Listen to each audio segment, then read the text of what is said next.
You're wearing a lie right now. That cotton on your back, those jeans that cost less than lunch, that jacket you bought because it was on sale, every stitch is a calculated deception. Every seam is engineered failure. And the truly perverse part? You know this. Deep down, you know. You can feel the thinness of the fabric. You can see the cheap threading. You can smell the chemicals. But you bought it anyway, because they've done something to your brain. They've rewired the way you think about value, about worth, about yourself. And tomorrow, when that dopamine hit wears off and you're scrolling through your phone at 2 a.m, you'll do it again.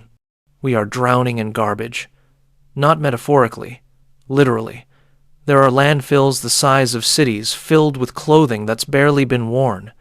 There are islands in the Pacific Ocean made entirely of our discarded synthetic fabrics, swirling in currents that will exist longer than human civilization.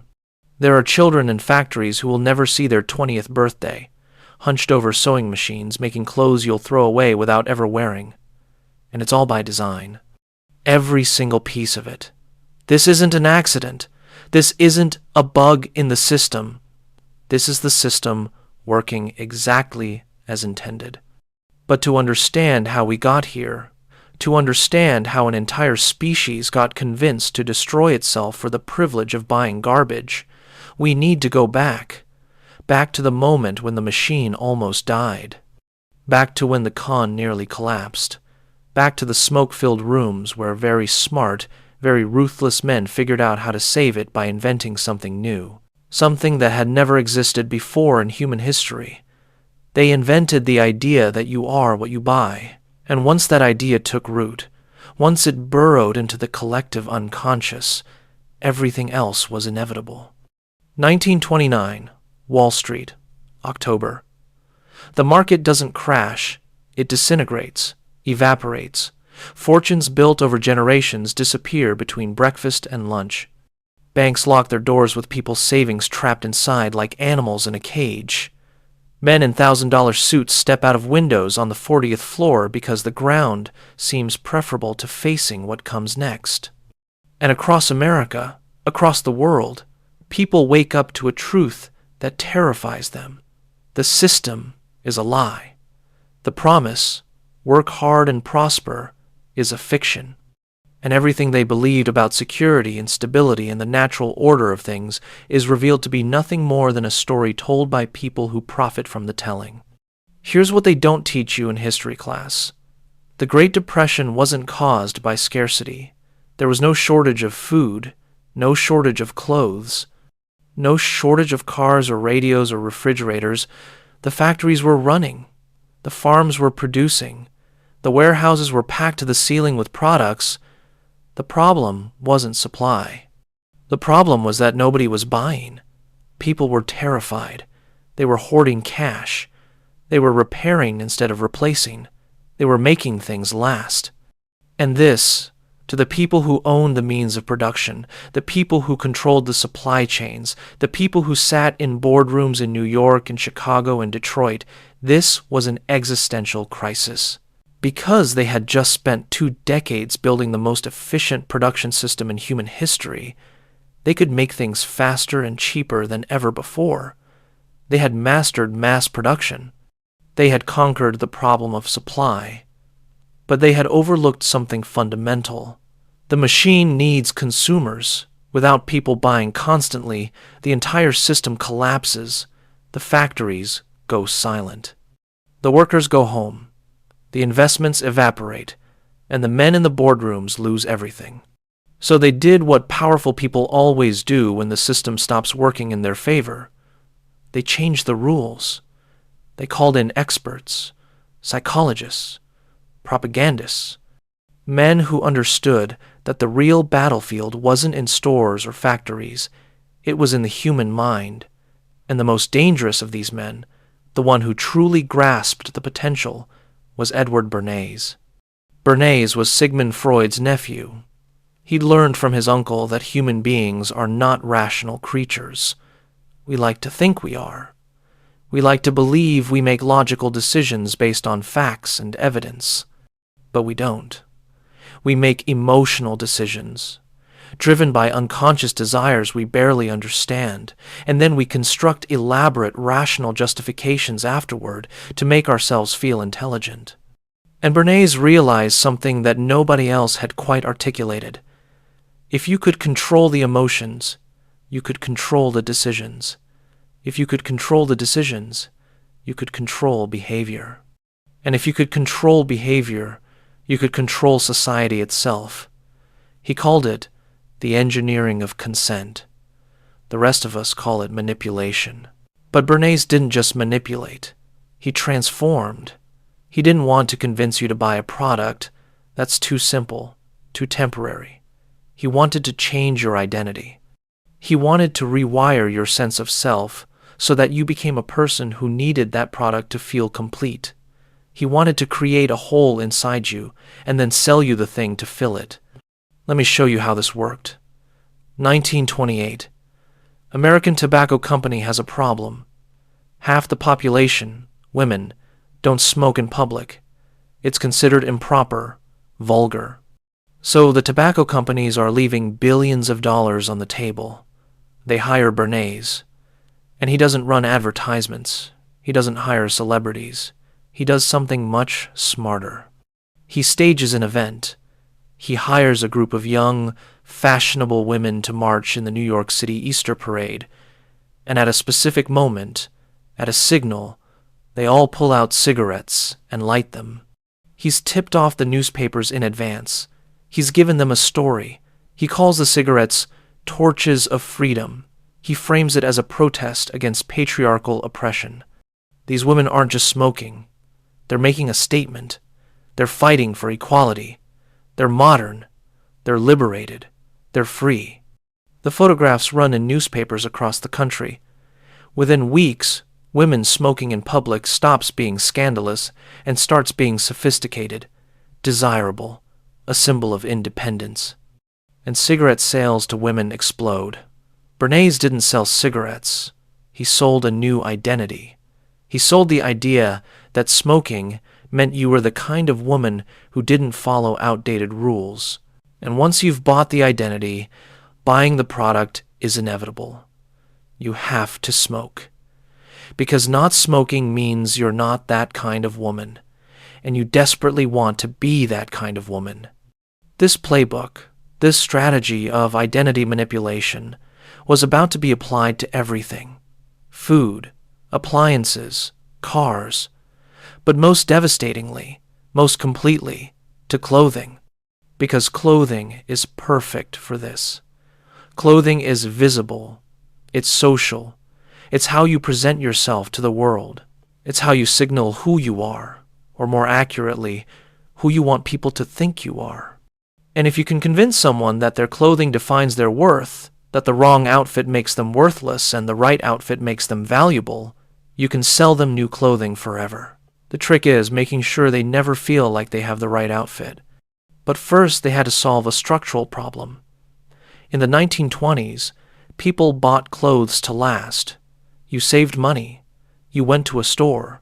You bought a good coat, a good pair of shoes, a good dress or suit, and you wore it for years, 5 years, 10 years.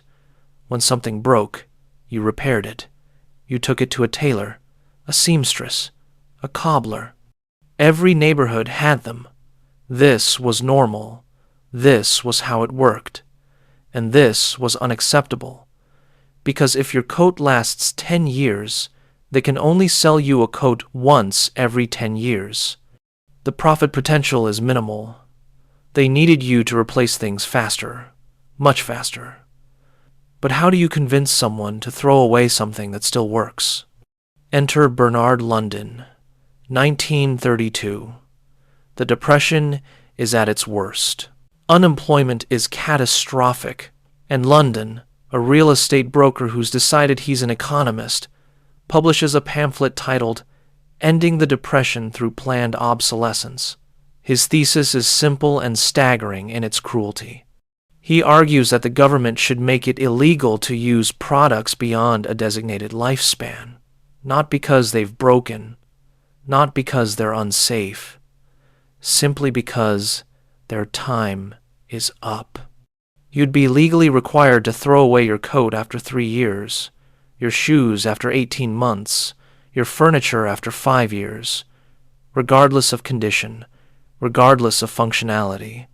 The government would enforce this, police would check, fines would be issued, and you'd have no choice but to buy replacements. London genuinely believed this would restart the economy, get the machine running again, get people buying. And he published this idea as a serious economic proposal. His specific plan never became law, but his philosophy won. It won completely, not through legislation, but through design, through manufacturing, through culture. They built obsolescence into the products themselves. They used cheaper materials, worse construction, weaker stitches. They engineered products to fail. But more insidiously, they engineered products to become obsolete in your mind even when they still functioned perfectly. They invented the fashion cycle. Before the 1930s, fashion moved slowly, glacially. A style would be popular for a decade, sometimes longer. You could look at photographs from 1900 and 1910 and the differences would be subtle. But starting in the 30s and accelerating through the 40s and 50s, the cycle began to speed up. Hemlines rose and fell like tides. Lapels widened and narrowed. Colors shifted from season to season. Silhouettes changed constantly. And suddenly, it didn't matter if your dress still fit. It didn't matter if it was well made and beautiful. What mattered was whether it looked like this year's dress. And if it didn't, you were behind. You were unfashionable. You were signaling to everyone around you that you couldn't keep up, that you were poor or unsophisticated or both. The dress hadn't changed. You hadn't changed. But they had convinced you that you needed to change anyway. The 1950s were when this became a religion. World War II ended. The men came home. The factories that had been making tanks and planes retooled to make consumer goods. And America embarked on the greatest binge of consumption in human history. The suburbs metastasized across the landscape. Identical houses on identical streets. And inside each house, the same objects. A car in the driveway. A television in the living room. A washing machine. A refrigerator. And a closet that needed to be filled.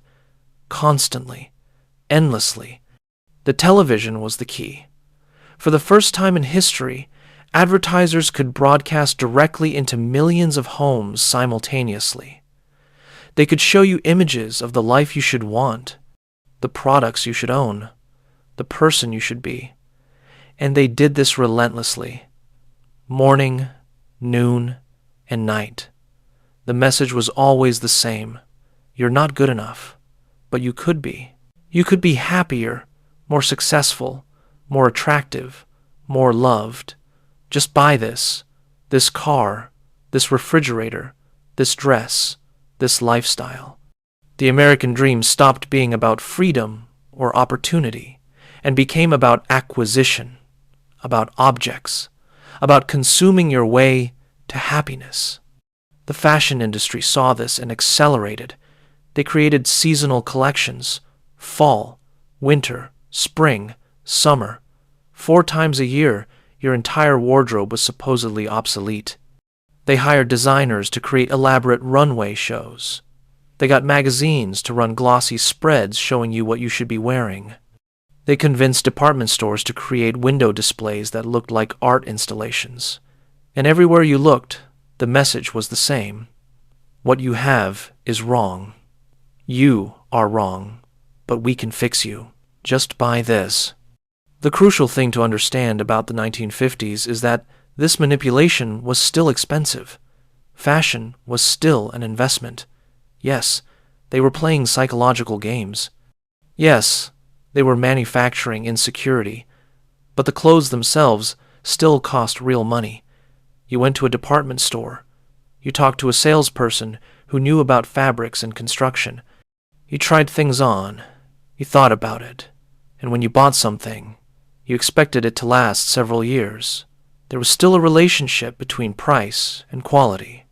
If you paid $75 for a coat, that coat better keep you warm for 5 winters.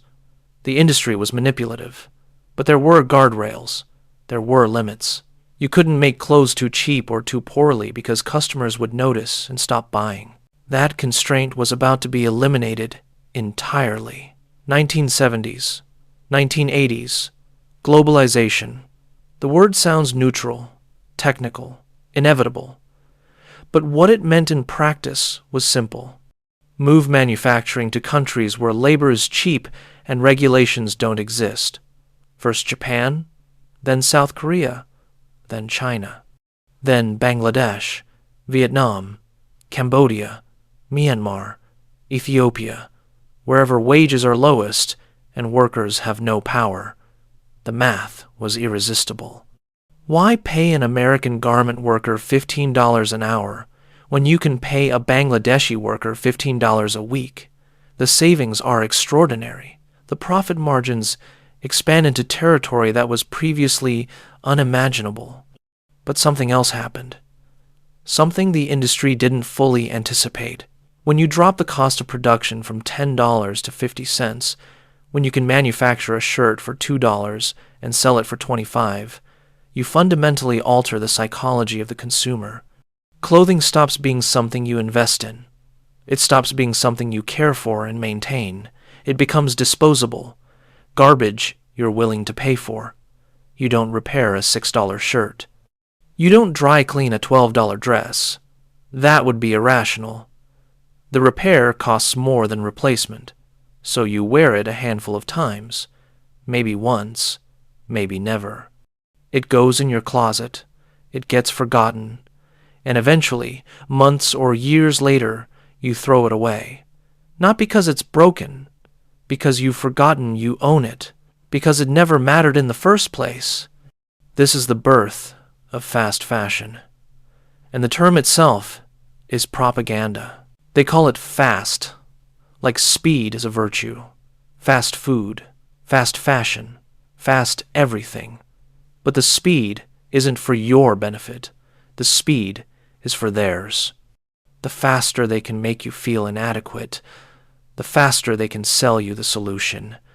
Every 2 weeks, new inventory, new designs, new colors, new trends.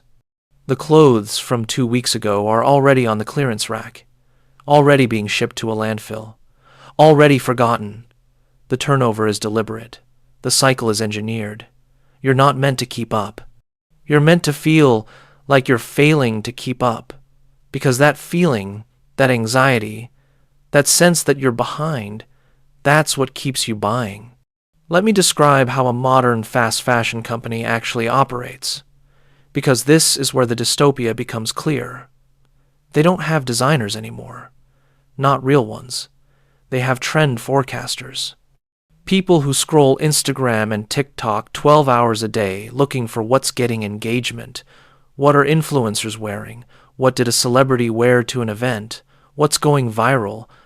They screenshot it. They feed it into a system, and then they copy it. Not inspired by it. They copy it exactly. They have factories on standby, ready to manufacture knockoffs in 2 weeks. By the time a designer's original piece reaches stores at $1,800, the fast fashion version is already online at $29. And here's the evil genius of it. The quality is so catastrophically bad that it's unwearable after 3 washes. The seams split, the fabric pills, the color fades to a sickly ghost of what it was. But that's fine. That's the plan. Because next week, there will be a new trend, a new must-have item, and you'll buy that instead. The scale is incomprehensible. We now produce over 100 billion garments every year. 100 billion. That's more than 13 pieces of clothing for every man, woman, and child on Earth. Every single year. Babies who can't walk are being allocated 13 new pieces of clothing by this system. And where does it all go? Because you're not keeping 13 new pieces every year. Your closet has limits. So where does it go? The trash. The average American throws away 81 pounds of clothing every year. 81 pounds. Not worn-out clothes, barely worn clothes. Clothes that still have tags attached.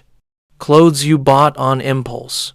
Clothes that look different in person. Clothes you wore once and hated. Clothes you forgot you owned. Clothes that made you feel bad about yourself, so you buried them in the back of the closet until you finally threw them away. And you did this because clicking buy now gave you a momentary shot of dopamine. A brief feeling that you were doing something, improving, becoming. But the feeling faded before the package even arrived, and now it's garbage. Follow that garbage, because the industry desperately wants you to stop thinking about it the moment it leaves your hands. They want you to believe in recycling. They put collection bins in stores. They launch initiatives with names like Conscious Collection and Sustainable Line. They tell you to bring back your old clothes and they'll turn them into new clothes. They'll close the loop. They'll save the planet. Except they won't. Because the clothes they sell are engineered to be non-recyclable. They're blended fabrics, polyester and cotton, nylon and spandex, elastane and acrylic. You can't separate blended fibers. The technology doesn't exist at scale. And even if you could separate them, the quality is so abysmal there's nothing to salvage. The fibers are too short, too damaged, too contaminated with dyes and chemicals. So what actually happens to the clothes you put in those collection bins? Less than 1% gets recycled into new clothing. Less than 1%.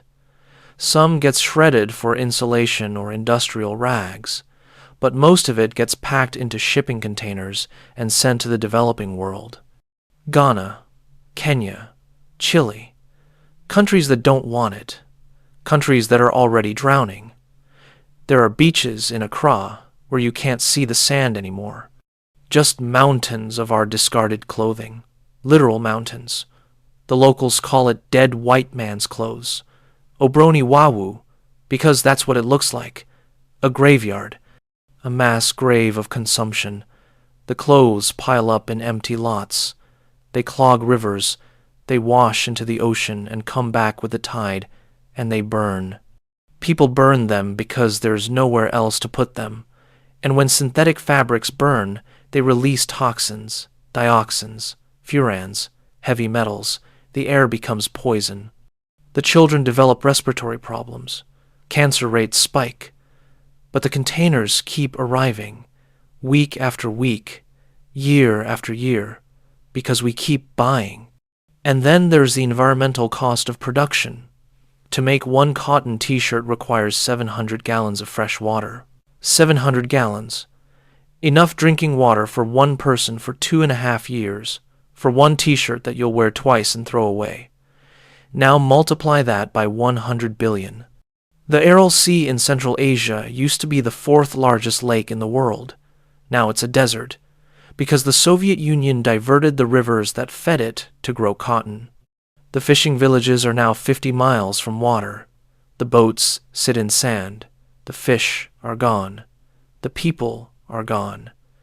What remains is salt and dust and the rusting hulks of ships that will never sail again. That's what your t-shirt costs. The fashion industry is the 2nd largest polluter of fresh water on Earth. The dyes alone are catastrophic. Heavy metals, azo dyes, formaldehyde, chlorine bleach, all of it goes into rivers. There are rivers in China that change color based on what's trending in fashion. Bright blue one month, toxic red the next. The people who live downstream can't drink the water. Can't use it for crops. Can't let their children play near it. But the factories keep running, because your dress needs to be that exact shade of millennial pink, that precise tone, and if poisoning a river is what it takes, that's just business. Most fast fashion isn't even made from cotton anymore. Cotton is too expensive, too slow, too unpredictable, so they use polyester, which is plastic, petroleum refined and extruded into fiber. And every time you wash a polyester garment, It sheds. Thousands of microscopic plastic fibers flow down your drain. The water treatment plant can't filter them. They're too small. So, they flow into rivers, into oceans, where they enter the food chain. Plankton eat them. Fish eat the plankton. We eat the fish. We are literally consuming our own garbage. There are microplastics in human blood now, in placentas, in breast milk. We are feeding plastic to our infants, and it came from that $19 dress you bought last month and never wore. But none of this is the worst part. The environmental devastation is horrifying, yes. The psychological manipulation is evil. But the true atrocity, the thing that should make it impossible for you to sleep, is who makes these clothes. Young women in Bangladesh, girls in Cambodia, children in Myanmar. They work in factories that are barely standing, buildings with cracks in the concrete, exposed wiring, no fire exits, no ventilation, machines with no safety guards that will take your hand off if you're not careful, and they work 12-hour shifts, 14 hours, 16 hours during rush periods, which is always, because it's always rush period now. They're paid a few dollars a day, sometimes less. Sometimes they're not paid at all for weeks because the factory owner claims there's a problem with the order or the buyer or the bank. But they keep working because they're told the money is coming. And if they complain, if they protest, they're fired, blacklisted. They'll never work again. April 24, 2013. Rana Plaza, an 8-story building in Savar, Bangladesh. The day before, cracks appeared in the walls. Chunks of concrete fell. Engineers inspected the building. They said it was unsafe. They said everyone should leave immediately. The bank on the ground floor closed and sent its employees home. But the garment factories on the upper floors, the managers ordered the workers back inside. They threatened them. No work, no pay. No pay. You're fired. So the workers went back inside. Most of them women, most of them young. They went back inside because they needed the money, because their families needed the money, because the system gave them no alternative. And at 8:45 in the morning, the building collapsed. 8 stories of concrete and steel and human beings compressed into rubble. 1,134 people died, most of them crushed. Some of them trapped in pockets of air, dying slowly over days while rescuers tried to reach them. Over 2,500 were injured. Limbs amputated, spines broken, lives destroyed. And when they pulled bodies from the rubble, they found labels. Your labels. Brands you recognize. Brands you've bought from. Those workers died making your clothes. The brands claimed they didn't know. They were shocked, horrified. They launched investigations. They made pledges. They joined initiatives. But they knew. They always know. They send auditors to these factories. They see the conditions. They see the violations. They see the danger. And they make a calculation. It's cheaper to pay settlements when people die than to actually fix the problems. Because fixing the problems would mean paying higher wages, building safer factories, slowing production, using better materials. And that would hurt margins. That would hurt stock prices. That would upset shareholders. So they don't fix it. They manage the public relations crisis. They wait for people to forget, and then they go back to business as usual. You cannot pay someone a living wage, provide safe working conditions, use sustainable materials, protect the environment, and sell a dress for $15. The math doesn't work. It's impossible. The only way that $15 dress exists is if someone else is paying the real cost. And that someone is always the person with the least power. The 19-year-old in Dhaka working 16 hours for $3. The river in Guangzhou running purple with chemical dye. The child in Accra, standing on a mountain of our garbage, trying to find something to sell, they pay. So you can have fast shipping and easy returns and a dopamine hit from clicking add to cart. This is the machine. This is how it works. And it's not breaking down. It's working exactly as designed.